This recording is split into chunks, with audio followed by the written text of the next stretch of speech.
कोई कदम रखता हुआ भारी भारी कदम मेरी तरफ आ रहा है, लेकिन अंधेरे में मुझे नजर नहीं आ रहा था। कोई बड़ा सा वजूद है, लेकिन उसके कदमों की भारी आवाज है।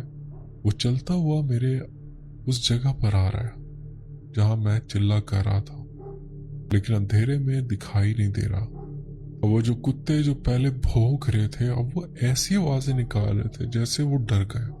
इतने में मैंने देखा कि कोई आकर उनके पास खड़ा हुआ। यकीन जाने अदनान भाई, मुझे वो दिख नहीं रहा था। वो कुत्ते उस गैब वाली जगह पर देखकर भौंक रहे थे, यानी कि उन्हें कोई दिखाई दे रहा था। ये मंजर भी मेरे दिल पर असर करने लगा। यार, मैंने बड़ी मुश्किल से वो रात भी गुजारी। अब ये बात बहुत दिल दहला देने वाली है। मेरी कब्र के आसपास भी कब्रें थी, जो प्रॉपर कब्रें थी। उस अगली रात मैं अपने विर्द में मसरूफ था। बहुत सन्नाटा था, खामोशी थी। मैं ज़हनी तौर पर तैयार था, ये मखलूक मुझे डराएगी। काफी देर मैं विर्द करता रहा। उसके बाद कुछ ऐसा हुआ कि मुझे ऐसी आवाज आने लगी जैसे कोई किसी का दम घोट रहा हो, कोई मरने वाला हो। मैंने जब गौर किया, मैं कुछ देर खामोश हुआ, और मैंने जब आसपास अपने कान लगाए तो मैंने सुना मेरी साथ वाली कब्र से ऐसी आवाज आ रही जैसे कोई कब्र में बंद है और उसका दम घुट रहा और वो मरने वाला। और वो आवाज किसी लेडी की थी। वो इतनी खौफनाक आवाज थी कि मैं क्या बताऊं। खैर, मैं पहले ज़हनी तौर पर तैयार था, मुझे समझ आ गई थी, लेकिन वो मंजर, और इतना खौफनाक मंजर, मैं बता नहीं सकता। उसने मुझे बहुत डराया। काफी देर वो आवाज आती है, लेकिन मैं अपने इरादे से पीछे नहीं। फिर मेरे कान में वैसी आवाज आई, अमल बंद करो, दफा हो जाए यहाँ से। लेकिन मैं फिर भी अमल पढ़ता रहा।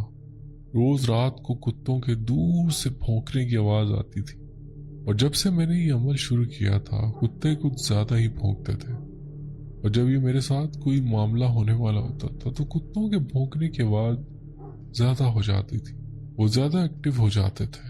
अब चौथी पांचवी रात थी, मुझे सही से याद नहीं। होता ऐसा है कि मैं अपने अमल में मसरूफ था कि मुझे ऐसा लगता है कि फिर से वो लड़की, वही मेरी कजिन, चलती हुई कब्रिस्तान में आ गई।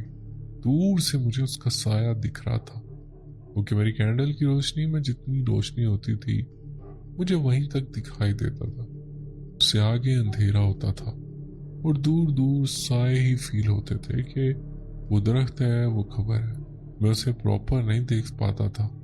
ऐसे में मुझे चलती हुई दूर से वो लड़की नजर आई, जो चलते चलते अब दूर से इधर करीब आई और चलकर मेरे सामने कब्र पे बैठ गई। वो मेरी कजन थी और काफी देर वो रोती रही और पूरी रात वो रोती रही। मैं अपना अमल करता रहा, मैंने उस पर कोई ध्यान नहीं दिया। उसने पूछना शुरू कर दिया कि तुम्हें कोई फर्क नहीं पड़ता कि मैं रो रही। खैर, ऐसे में एक और चीज आती है, और बड़ी खौफनाक। कोई चीज थी बहुत काली सी और बड़े सख्त की। उसने उस लड़की को पकड़ा और उसको वहीं पर मार दिया मेरे सामने। ये मंजर भी बहुत खौफनाक था। अब तक की जो एक्टिविटीज मेरे साथ हो गई थी, मैं अपने इरादों से बहुत मंडला चुका था, क्योंकि अब कुछ एक्टिविटीज ज्यादा बढ़ती चली जा रही थी। आमिल कहीं और पर बैठकर चिल्ला कर रहा था। उसने मेरे चिल्ले के साथ अपना चिल्ला शुरू किया था कि मेरा चिल्ला कामयाब हो सके, इसलिए मैं उससे मिल भी नहीं पा रहा था। जो बात करनी थी हमें चिल्ले से पहले करनी। मैं बहुत डर चुका था।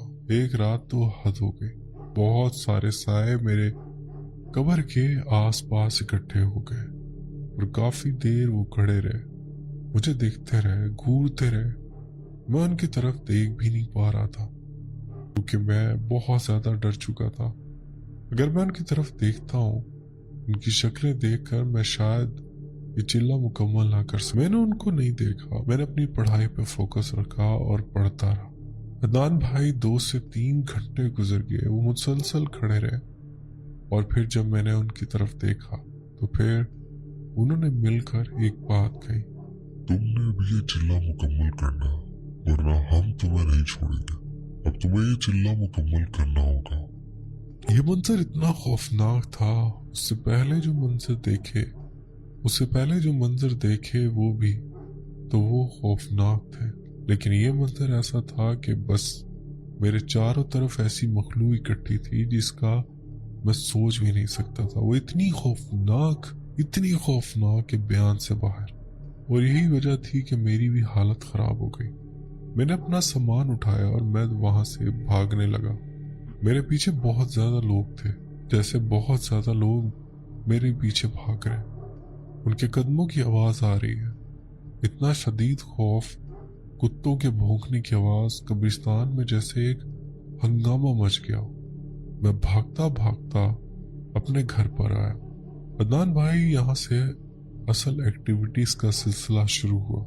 मैंने उन मखलूकात को अपने पास बुला लिया था, उन्हें एक्टिव कर लिया था। मेरी सिचुएशन एक पागल जैसे शख्स जैसी हो गई थी। मैं वो चीजें देख पा रहा था जो एक आम इंसान नहीं देख सकता। कहीं पर भी जाता, कहीं पे भी कोई ऐसी मखलूक होती जो आम इंसान नॉर्मली अपनी लाइफ में मगर होते, वो चीजें मुझे दिखाई दे देती। मुझे अपने आस पास बहुत सी मखलूक की एग्जिस्टेंस फील हो। वो चीजें मुझे तंग करने लगी, मुझे डराने लगी। रात को मैं सो नहीं पाता था, पूरी रात जागता था। आप सोचेंगे 24 घंटे जागता इन शख्स, और उसकी क्या हालत हो, उसका दिमाग ना सोया हो, वो कितना परेशान हो जाएगा, उसकी क्या हालत होगी। वो हालत मेरी हो चुकी थी। रात को अकेले में उठ के दरवाजे से बाहर भाग जाना, जंगलों खेतों में भाग जाना। काम पर फोकस नहीं था, कोई काम नहीं कर पाता था, अजीब हरकतें करता था। समझ लें मेरा दिमाग उल्टा हो गया था। मैं अपनी खुली आंखों से, अपनी नेकेड आइज से वो मंजर देख पाता था जो और कोई नहीं देख पाता था। मुझे बड़े बड़े जिन्नात अपने कमरे में रात को खड़े हुए नजर आते। मैं चीख के अपने घर वालों को बताता था कि ये देखें कितने लोग खड़े हैं, तो वो परेशान हो जाते थे। उन्हें कोई भी दिखाई नहीं देगा। उनकी बॉडी लैंग्वेज बहुत नॉर्मल होती थी, जैसे उन्हें कोई दिखाई नहीं दे रहा। और उन जिन्नात का कद मेरी छत पर सर लग रहा होता था। मेरी बहुत बुरी हालत थी। भला वो मेरे माँ बाप का जो एंड में वही काम आते हैं। मैं अपनी मोहब्बत की जिद में कहाँ बढ़ चुका था, लेकिन मेरे वालिदैन वो मुझे किसी आमिल के पास लेकर गए। वो आमिल कोई पहुंचा हुआ था। पहले तो हमने बहुत पैसे बर्बाद किए 2 नंबर आमिलों के पास, 2 नंबर बुजुर्गों के बाद, लेकिन जब फाइनली हमें कोई मिला, उसने मेरा इलाज किया। उसने उन मखलूकात को मुझसे उतारा। बहुत ज्यादा मखलूक मुझ पर सवार थी। फिर उस आमिल ने मेरे वालिदैन को सारी बात, ये सब मामला जब हो रहे थे तो मुझे कोई होश नहीं थी कि मैं किसके पास इलाज करवाने जा रहा हूँ और क्या हो रहा है मेरे साथ।